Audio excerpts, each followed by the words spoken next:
We're live. Hi, everyone. Welcome. We call it a streamer podcast. We should have rehearsed this. But in my defense, so I'm Kathy. I'm Jeff's wife. And in my defense, I was tricked into being here tonight. Not true. This is true. That's not true.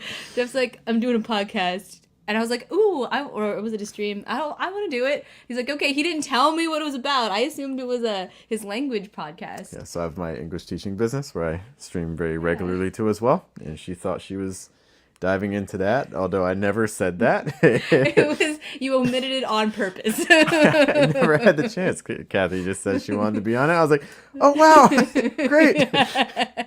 Now she's here. And then 5 minutes ago, she found out. This is our poetry show. Yeah. So she's doing poems, but I think it's actually a great experience. So guys, this is First Words. This is our poetry show where we take a look at a poem you sent us and we analyze it. We workshop it. We see what's working, what's causing pause, what are some issues that we're identifying that maybe aren't doing what the poem wants to do or is intending. So if we're critiquing poems, it's safe to say that like I'm not a poet. And so you probably shouldn't listen to anything that I say. However, that can still be valuable. Everyone has value. Aww. This is actually something that we talked about. Like it can be very valuable for people to have a beginner's perspective. So, because I think the more knowledgeable you get in something, you have the burden of knowledge. So you kind of forget what it's like to not have that experience. So I think it's actually very valuable to have you here. All right, thanks. And be married to you. I know it's very, very valuable. To try to make up for tricking me. There was no tricking. All right, so this is the poem that we're going to be looking at. This is a poem that's by Ralph Bryant. I don't have my right soundboard in, so we're just going to get. Can I press a button? That sound. Oh snap! We're totally. This is bad. Sorry. Can they not hear us? Yeah, they couldn't hear. All right, now you can hear us. I'll cut out that first part. Good morning, good evening, good afternoon, guys. Welcome to First Words. This is our poetry show where what we do is we take a look at a poem that you have sent us and we critique it. We see what's working. We see what potentially could be confusing and things like that. You can see right next to me, there's a guest. I was going to say, should I introduce myself again since they couldn't hear us? You should. Wow, yes. This is a newbie stream. How long have you been podcasting for, husband? Well, because I set up this microphone for us. Because it was just going to be me. The sound you missed was that I was tricked into being part of this podcast tonight. And I'm happy to be here because I love my husband. And I love you all, the viewers. But I was expecting to do a pronunciation because Jeff usually asks me to do pronunciation stuff. He's like, pronounce this, and then he laughs at me when I like pronounce stuff funny. But yeah, so I'm Kathy. I'm Jeff's wife. I am not a poet. So I was just saying, did they hear the part about the? They heard nothing. So I'm coming in this with like new eyes. That Jeff said. Yeah. He said this really nice thing about everyone has value. Blah blah blah. So yes. Getting a beginner's perspective or someone who's not knowledgeable in the field, in any field, can actually be very valuable. It's an asset because the longer you're in a field. Question? Comment, but you can finish your sentence. Is it because I called you an asset? No, I was gonna say you said it's good to have beginners in all fields. So I was gonna ask if you wanted to be part of our chess stream. No, this is all right. So let's look at the poem. So this is a poem by. I'm not trying to trick you. I'm being very upfront in what I'm wanting you to do. Right. So this is a poem by Ralph Bryant. We want to thank you for. Thanks, that's Ralph. Not the you get. That's not the one I wanted, but that works. So Ralph sent us this poem a long time ago. Originally, I wanted to do a whiteboard session where we're printing this out and doing it on a board, but time has been not on my side, so instead we're going to be just kind of doing it live. So Ralph, I apologize for that, but I think we'll still be able to give you some valuable things to take away for your piece. This is a poem entitled Old Letters, and so I'm going to ask... Am I going to read it? Yeah. Yes. All right. Can they see the words too, or no? Or maybe it was working. I don't know. I was gonna ask if. Okay, we'll see. No, because normally I run through a different sound mixer, but it's fine. Oh. Kathy, whenever you're ready, can you read this poem for me? Yeah, sure. Okay. Old letters. I want to unfold myself to you like a long lost letter, slowly written in the glow of candlelight. The room clouded with lavender and longing, dipping the pen into the inkwell of my blood. Wetting my lips as the pen drains, preparing to spill my blood on the page, on a scroll with a crimson bow, telling what you already know, that I adore you, until the rivers consume the earth yet again, until we return to the dirt. My letter joining us back to the earth, blossoming into the most beautiful tree. RB. I like the RB in there. That was nice. All right. I like that. It's good. We do like first impressions. Yeah, we can do first impressions. Okay, cool. What Yeah, stood yeah. out to you? What did you like about it? Ooh, okay. I liked the lavender part. I thought that invoked. I mean, I really like lavender, so I think that spoke to me a little bit. Are you highlighting? Can they see that, or are you just highlighting? They can see that, yeah. Oh, cool, nice. Can you do a different color, or yeah. Okay. Sure, yeah, okay. I mean, I could go like word by, you know what I mean? Like, there's like a lot of stuff because like the inkwell of my blood also I thought was very. I've never heard that phrase before. Is that a phrase? Can we call it a phrase or? Yeah. Imagery? Sure. Is that maybe? It's It was good. like yeah. novel. Is that a word? It was novel. Yeah, it's fresh. Fresh. Yeah. You don't really hear that like inkwell of my blood. That was different. Okay. Crimson bow. A lot of imagery. Is that imagery? Okay, imagery is. Look at this. Good. Imagery. So crimson bow. Okay. I thought that also because it's not really a rhyming poem, but then already know kind of stood out because it did rhyme with bow. So that also caught my In a good way? ear. I guess. I don't know. On the screen, telling you what you already know. I mean, I think I liked it because these are about the same length of line, so like the eye sees it. Like, I mean, they're like almost exactly the same length. And then that adore you, I liked that was on a separate line versus because I feel like the author could have put telling you what you already know, that I adore you. Like, I like that it was on its own line. So I like the order. So I do like the already know part, and I do like that I adore you. So telling you what you already know, that I adore you. I like that part. Okay. Can I keep going or no? You can, yeah, just Okay. more, yeah. Yeah.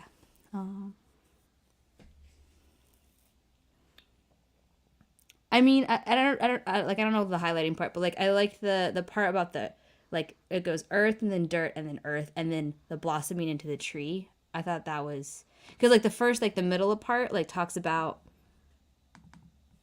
like blood, and then the last part talks about like the earth and like what's it called like nature, I guess.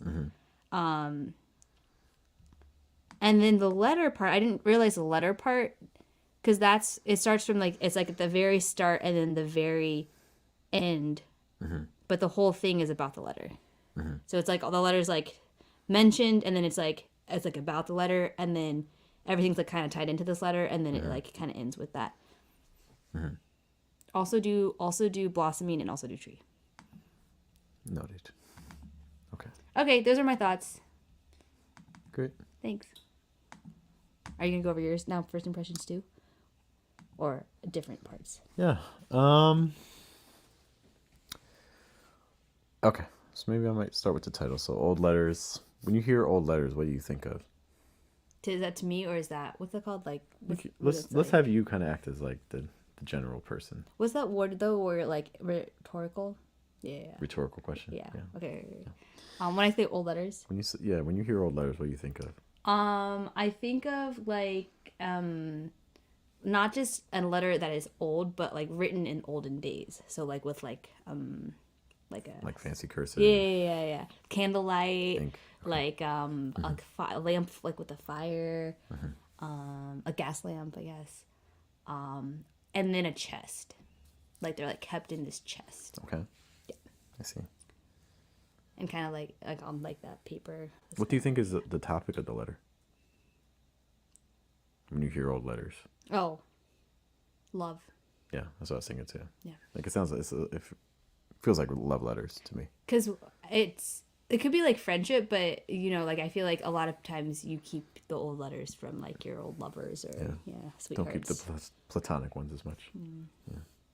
I keep everything. Jeff wouldn't. Jeff would throw away a birthday card. Like, don't get him birthday cards or thank you cards. They're like just gonna go into the recycle box, and I like pick them out and then put them into my like special drawer Shrine. full of everything. So you send them to me, or give me a heads up. Say this. Yeah. Otherwise, don't buy him stuff like that. Okay. Okay. So when I hear old letters, I'm thinking, okay, this is probably about a relationship would be my guess. I want to unfold myself to you like a long lost letter. Does that work? I want to unfold myself to you. I like that. I like that. Does a letter unfold itself? But it's like you're literally unfolding a letter. There's a difference. We have to be careful with similes because there can be a difference between, so like sentences have different levels, right? There's a semantic level in terms of what the sentence intends to mean. Yeah. And then there's a grammatical level. Yeah. Where it's like, does the syntax actually do what the semantics wants it to do? Okay. I want to unfold myself to you like a long lost letter. Does a long lost letter unfold itself? Does a letter unfold itself? I understand. I think I understand what you're saying because like a letter can't unfold itself. Like you have to unfold the letter. But I guess I'm confused with the semantics and syntax? Yeah. Because what I'm thinking of is I want to unfold myself to you. I think I know what you're saying. Like a long lost letter. Like you're trying to compare like an object with like an act of doing something like that. And that's where you're like, I don't know. Like, I wonder if even like unfold as in like reveal, kind of? Like I want to reveal myself to you like a long lost letter reveals something. Oh, I see what you're saying. Because like long lost letter could reveal something, whereas a long lost letter. And maybe I can get behind that a little bit. Maybe I'm going. Like I get it, but I also kind of don't get it at the same time. What if it was I want to unfold the letter. So if you got rid of like I want to unfold myself to. Or even just I want to unfold myself. A long lost letter slowly written in the glow account. Like I don't even know. If you need like the to you like a. I don't know. And maybe it's just me, but it's one of those metaphors that kind of like poking at it with a stick. I'm like, I don't know. I liked it before we started critiquing. For sure. I mean, this is I think every time there's a simile, you have to poke at it. You have to see is it actually doing what it. Because if you just gloss over it, it's like, oh, that's nice. But then then you kind of think about, well, wait a minute. Yeah. So I don't know, that first line, I like the intention. I wonder if the second line also, because it says slowly written in the glow of candlelight, like the letter is written in the glow of candlelight, but are you unfolding yourself? Like, you know what I'm saying? Like with the simile again, I can kind of see that, like your argument maybe? I don't know. I imagine that we're still continuing from here. So a long last letter, slowly written in the glow of candlelight. The room. So it seems like we're in a moment. Mm-hmm. And longing. Dipping the pen. But now, okay, so this is the simile. Mm-hmm. I want to unfold myself like a long lost letter. Which letter? A letter slowly written in the glow of candlelight. Yeah. Okay. The room clouded with lavender and longing. I'm guessing I'm still in the moment with the letter. It's a long lost letter, slowly written in the glow of candlelight. The room clouded. Like I imagine that the room clouded with lavender and longing is still in the moment with the long lost letter. Yeah. And not this moment here. Yeah. It's kind of like Inception. You know what I mean? Like, so it's like Inception where this is the first level before you go to sleep, right? Then you dream and you enter into the simile world. Yeah. And I feel like I'm still in the simile world here. And I think I'm still in the simile world here. I think.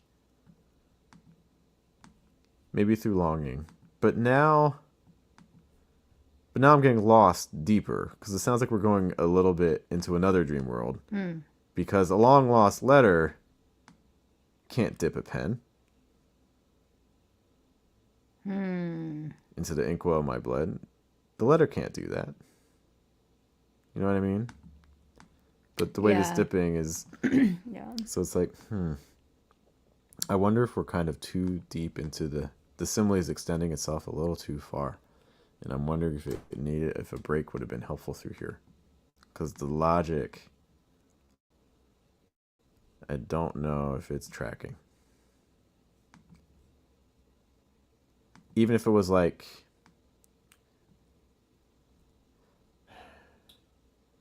I dipped the pen into the ink, like even something like that suddenly would return me back to the original present of the I want to unfold myself. I like the subject. Because like everything through here, to me,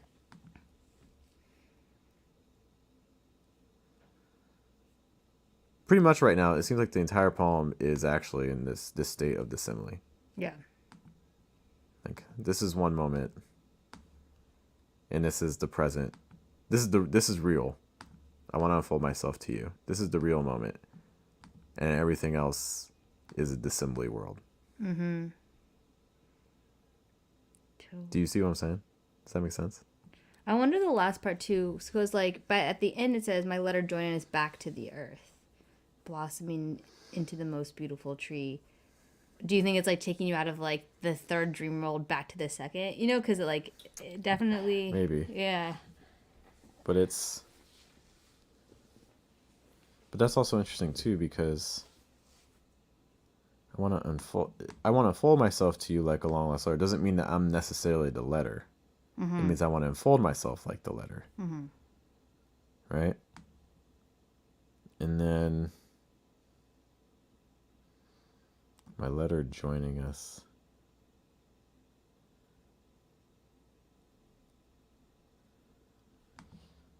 Oh man. It's hard because I'm so deep in the layers. And then the other part too of like I want to unfold myself to you. Like for me, it almost like comes back to the present of saying like telling you what, because like it seems like this person. Okay, it seems like this person is like in love with this other person. Right. And that's what they're trying to unfold. And so like they're kind of like restating that of telling you what I already know. So like this, the part where it says like up until the telling you what I already know, like that's about the whole like the letter simile, and then telling you what you already know that I adore you is back to the unfolding part. And then this part that is more like descriptive stuff. So like I feel like telling you what you already know that I adore you is actually the unfolding myself to you part. Can you say that last line again? The telling you what you already know that I adore you is actually more about the unfolding part. Yeah. For me, even like taking off the that. Because now that would bring me back to the present moment. Oh. If I took that off. Yeah. So now, if I took off the that there, now I'd be back in this moment here. Yeah. I think it's interesting that the author didn't use any punctuation. Like there's no commas, there's no periods. Only like the I's are capitalized. It's like one like, thought, I guess. And it's kind of like things like run into each other. Like there's no commas. Like the thing, but like with subjects and stuff, like having a comma, then you could like know what the subject is. But like slowly written in the glow of candlelight, the room clouded with lavender and longing, dipping the pen. It's like that changes, right? The room is clouded, but then you're dipping the pen. It's like I'm dipping the pen, but then it was like we were talking about the letter again. But but there's no punctuation, which I think it's intentional, right? Like no periods or commas. But I think maybe that's part of the dream. I don't know, the dream works. I mean, it's not old commas and old periods. It's old letters, and these are all letters. Just joking, but also kind of not. I think it's I think it's interesting that when you think about old letters, they probably were adhering to punctuation and things like that, but then they had this poem that's not. Yeah. I like that irony. Okay, so we talked about the simile potentially being overextended, and having potentially some issues with semantics versus syntax. Let's go into some more specifics. Anytime you want to leave, you can leave. I understand. She's free to go. I'm not holding her against her will. It's because I went for a run before this, and so he's like, "Whoo, it's going good." I really can't smell. I have no sense of smell. I want to unfold myself to you like a long lost letter, slowly written in the glow of candlelight. Okay, so we're probably being told it's slowly written to imply that this is being done with care and attention. That's how I interpret letting the reader know this was slowly written in the glow of candlelight. It seems to me maybe we're going for like, we're trying to capture like a romantic sense, which, okay. It does make me wonder, maybe we're kind of playing into tropes a little bit, but okay. But then I feel like the author, what's it called, like makes up for that by saying like the ink will of my blood. I mean, is that a trope? No. Like I wonder, Yeah. slowly written, like I wonder if you took off the glow of candlelight, Yeah. like it's slowly written, the room clouded with lavender, and law. Like to me, that's a fresher thing than the glow of I writing think by a candle. Yeah. Because I think that's the first thing. Remember when you were like, what sticks out to you? I don't think I said the candlelight. I think I said the lavender. Right, that was the first thing that stood out. So I kind of agree that I don't think it necessarily, like it already like the cloud of lavender and longing. Yeah, I think taking it out wouldn't harm it at all. So the least I can say is that this section right here, slowly written in the glow of candlelight, is a lot less fresh of an image than the room clouded with lavender and longing. I think it's interesting using longing because the room literally can't be longing, but like the projection of the speaker's emotions onto the room, I think is interesting. Dipping the pen into the inkwell of my blood. Again, we already talked about some of the issues with the simile itself, but dipping the pen into the inkwell of my blood. Kind of getting like some Sideshow Bob Simpsons vibes from that. But do you get distracted by blood? Me or the viewer? You. But distracted of like, I see it and then... Is it like too... Everything else, in terms of the other images... Like, I want to unfold myself to you, like a long-lost letter, slowly written in the glow of candlelight, the room clouded with lavender and longing, dipping the pen into the inkwell of my blood, wetting my lips as the pen drains, preparing to spill my blood on the page. To me, blood is, I think tone-wise, it's a lot harsher than a lot of the other language throughout this. You know, I've glow, candlelight, clouded, lavender, longing, pen, inkwell. But it seems like there's like it's like stages. Like the first one is like setting up this like very soft kind of like what's the word, like warm, caring kind of like, you know, the candlelight and the lavender and the longing. And then like this part is like about the blood and the like more blood and then crimson bow, and then it goes to like the earth part. So I mean, it felt like there's different. Jeff doesn't like that. It doesn't bother me. I'm just highlighting it. I do think that blood, if you're going to use it, I think using it twice. You know, there's this idea of words as currency, and the more times you use a word, the less valuable it becomes. Okay. And I think blood is, you know, it's a word that's used a lot in poems. You know, like blood, soul, bones. These are words that are, you know, very, very frequent in poems. Do you like the phrase inkwell of my blood better or inkwell of my bones? I mean, inkwell of bones doesn't. That was a joke, but maybe you know something else that could work instead of blood would maybe like the inkwell of my marrow or something like that. Oh, because your bone marrow actually makes blood. You know what I mean? So like. Oh. So like, the. Hear me out. So like the inkwell of my marrow. So like the marrow is kind of like the inkwell. Yeah. And the pen goes into the marrow. No, it makes a lot of sense. But you know when you told me like, does this distract you? Like when you're like inkwell of my marrow, you're like, whoa, like, you know. To me, it's like... I'm working with Vivi Francis. One of the things she says, you know, all poems need something that's a little weird. Yeah. And inkwell of my marrow. And to me, it's less honestly for me, it's less distracting than blood. And it's also less expected. It is both parts I agree, and I also like what you said about like because like the marrow is like where like it's the container. It's the container, yeah. It makes a lot of sense. I'm with you. Yeah, you weren't expecting this tonight, were you? I wasn't expecting marrow tonight. You told wetting me my marrow lips was gonna happen. Does that feel cliche to you? So wetting my lips is the pen drains, because like the pen is draining with the. Okay, so also Because I was gonna ask about like preparing to spill my blood onto the page. Like, if the pen drains, isn't the blood already spilt on the page? So one of the things I was kind of wondering, Yeah. I don't know how necessary, this line may not be necessary. Yeah, that would help with It that. may not be necessary, Yeah. potentially. Yeah. Because then again, like you said, blood is part of the marrow. Oh, there's It's hard blood to in your marrow. because we're using all these participles like dipping, wetting, preparing. But we're not really advancing the poem because we're stuck in this single static moment. So we're not really progressing. We're just describing the same moment. I'm wondering, like preparing to spill my blood on the page. You never actually spill the blood on it because you're just preparing. Yeah. And for me, that was confusing of like the pen draining. Like, because if it drained, I feel like you would have already spilt it. So, yeah. Maybe even just going down to like my blood on the page on a scroll.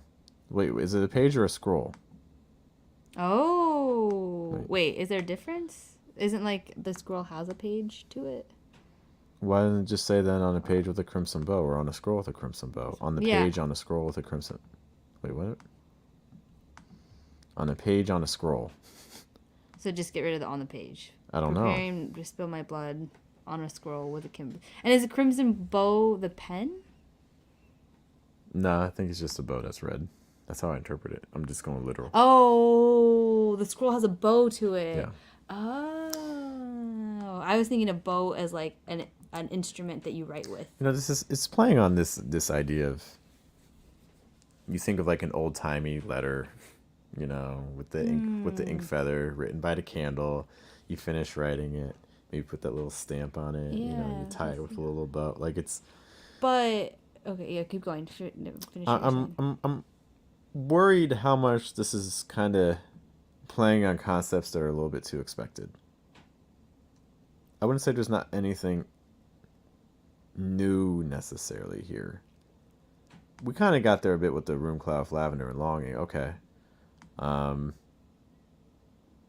But in general, this sequence to me, I almost feel like I'm watching like an old movie that I've seen 1,000 times of like, you know, the old person at the desk. It's dark outside. They're wearing like a white nightgown. You know, the desk is wood. You know, they're writing, you know, with their feather pen. And they finish and they tie it with a little.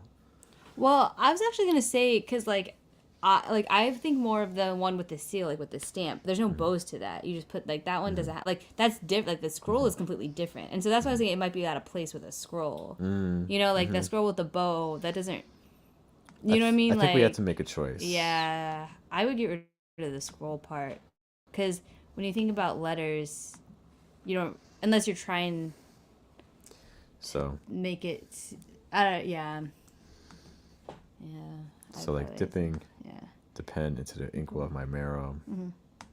I like the preparing to spill though because that's saying telling you what I already know that I adore you, like you haven't yet spilled your blood yet, and so you're like I like the preparing part. Like I wouldn't get rid of that. Okay, but hear this out. Okay.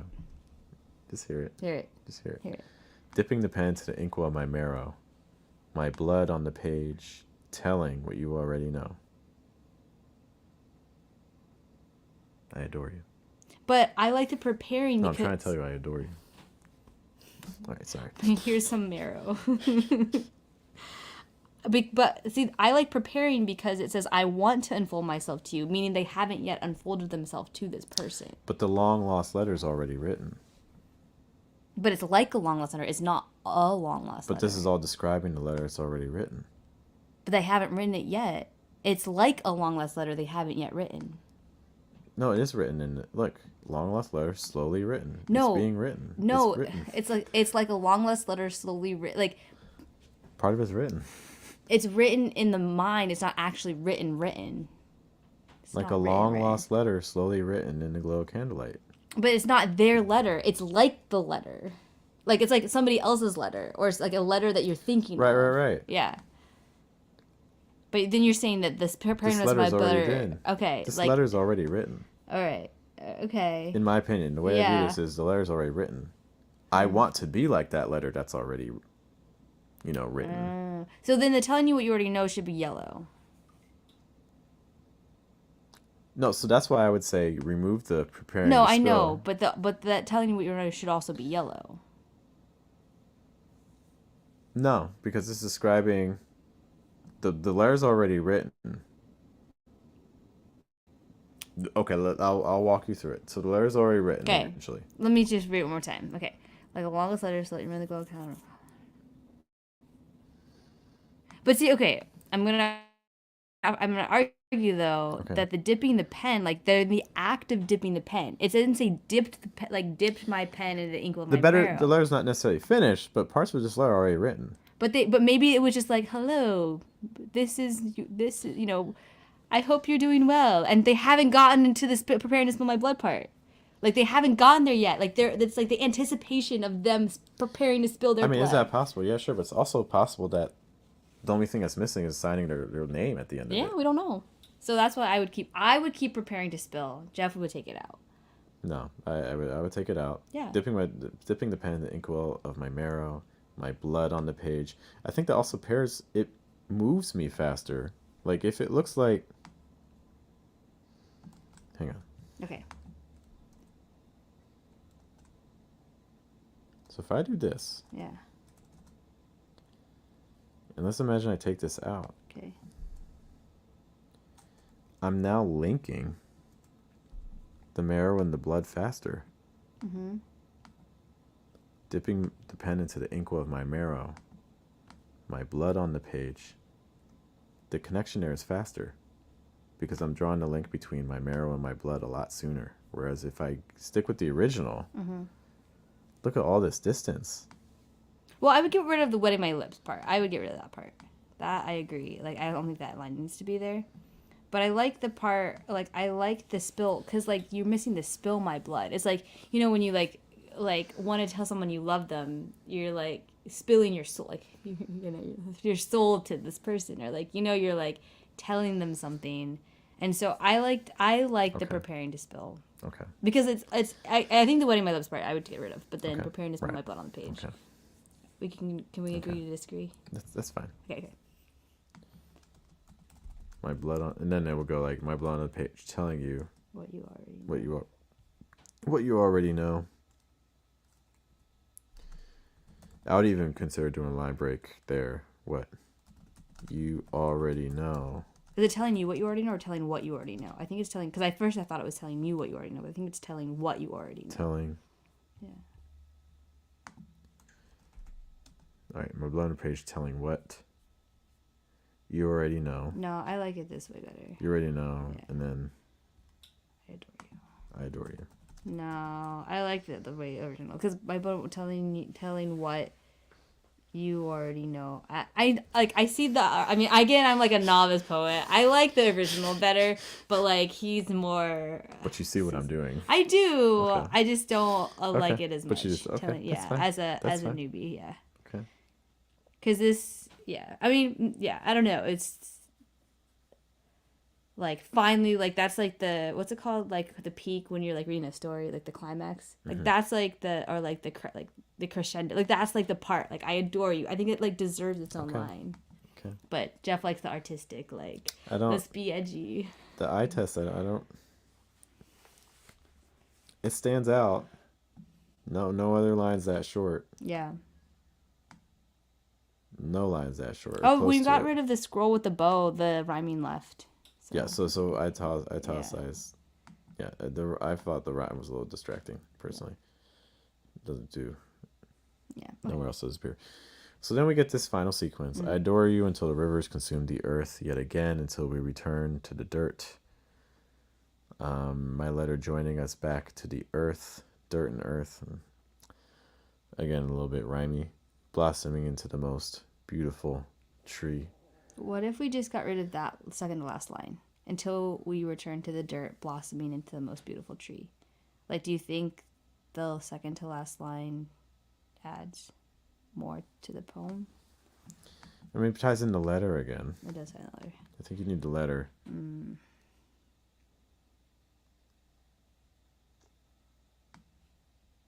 But I don't. My letter joining us back to the earth, blossoming maybe like the joining us back to the earth. Maybe just keeping that part. Because the letter, we're kind of diluting it. The letter is now doing two things. The letter joining us back to the earth, blossoming the most beautiful tree, versus just doing one a day.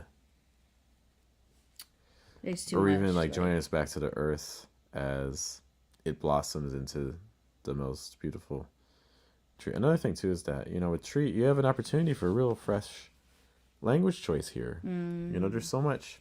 Every tree, every plant, every bird, every animal has different symbolism.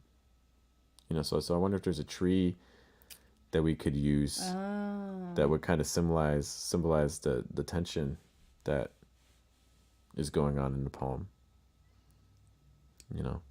I was also go more specific. I was gonna ask before, like, I know we're talking about the tree, but like the rivers consume the earth yet again.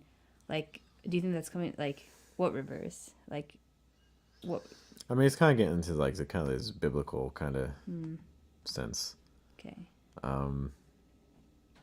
It gives like, back the sense. I mean, it kind of harkens back to like, Old Testament flooding, and things like that, and then like I'll always love you until like the. And then you have like Revelation, like turning into dirt and things like that. So I get a lot of and like then like biblical senses here. Rebirth right. with the tree. Mm-hmm. Yeah. Yep.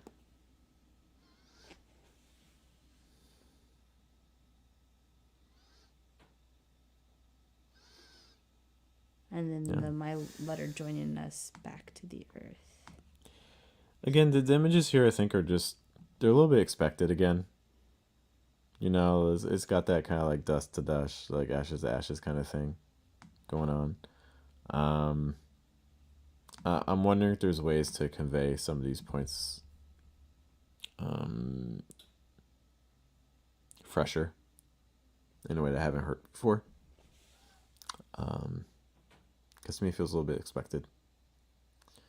I talked about the tree. I think that's an opportunity to go a little bit more specific with the symbolism. Other things? Would you, if you were gonna workshop this, would you have this person rewrite the whole last part of it, or change just because like it seems like with the other parts it's like get rid of this word or get rid of this line, but for this last part, would you have them try to like sequence it differently, or we'd probably try to talk to them, see, what did they have in mind? What were they going for exactly? What's the sentiment? What's the emotion that they want to convey? What's the image that they really want to convey? It seems like they're kind of talking like end of the world type things. Maybe there's other ways we can demonstrate that.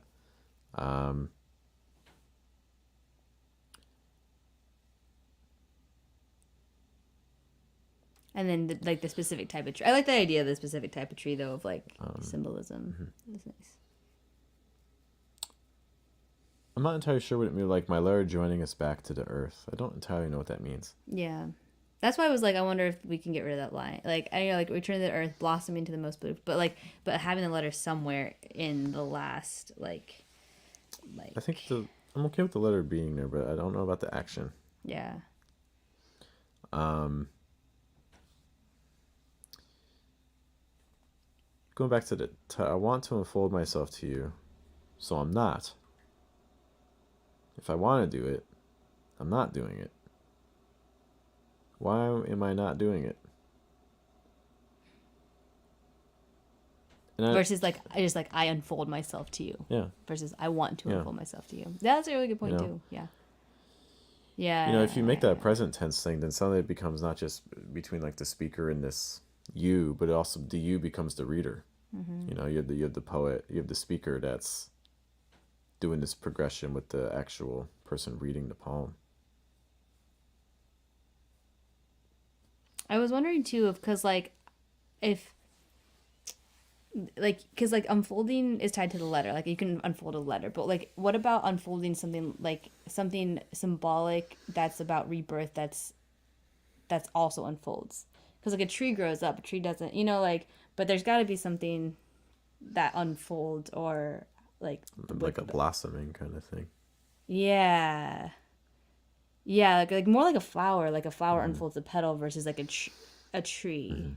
But maybe that's what they use the word blossoming of that. But I didn't like if it was a different plant, it might like blossoming.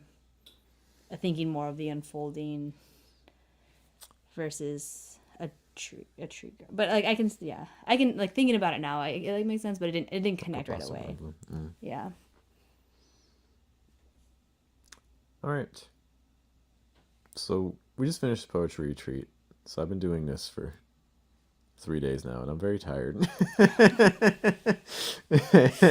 So you're like, this is good enough. Bye. Sorry, Ralph. I'm so sorry you get the I think tired, worn out. I mean, I think these are good insights that can be built off of. Are there other things that stand out to you?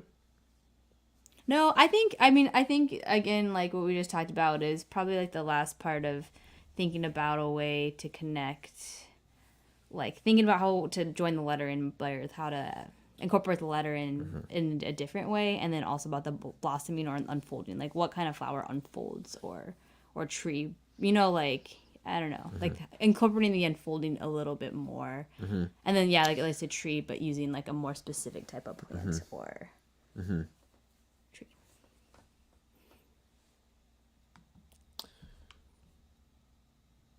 Yeah, I mean, if it's in nature, if you're able to, I know that we this element of the letter throughout, but if it becomes something that's more plant-like, perhaps even I don't know enough about lavender. I don't know if the flowers on a lavender open and close. I don't know, but maybe when it's blooming. I was thinking more about flowers that like a snapdragon, like they'll shut during the night and then open up, or like a moonflower or something. Yeah. Or those ice. I don't forget what they're called. But what it would do is then you could extend the metaphor, because right now there's all these kind of like little things. So you have the letter sequence, you got the blood, but then we get this like biblical stuff, and then you get the tree out of nowhere. Whereas if this were kind of flower thing opening up the entire time, I think it would give you more opportunities to extend the metaphor throughout. It would simplify things, but then also allow you to go deeper into it. That's for another workshop, another podcast. But this is another option too. The intention of this was letters, so I don't want to change that. But just kind of something to consider if you're looking for something that could be extended more for the metaphor. Cool. All right, I'm going to end this here. All right. Well, that was 40 minutes. Yeah. Wow. Look at you. You just analyzed the poem for 40 minutes. We used to do this in English class, but I didn't take an English class since college. So we were in the same English class, and remember our professor found out we were dating, and she thought that was really cute. Right? She found out, right? I think she said that. Yeah. She was like, I didn't know you were dating. That's so cute. She was really, yeah. We sat next to each other. We read each other's papers, maybe. I don't know. Did I ever read your papers? I'm not sure. Anyways, guys. Thanks for being with us. Yeah. Thanks to Kathy for being with us. Thanks for tricking me. This was really fun. Right. I know I was like complaining at the beginning, but it was good. It was really good. All right. Cool. We'll see you guys later. Have a good day. Good night. Have a good afternoon. Take care, guys. Bye.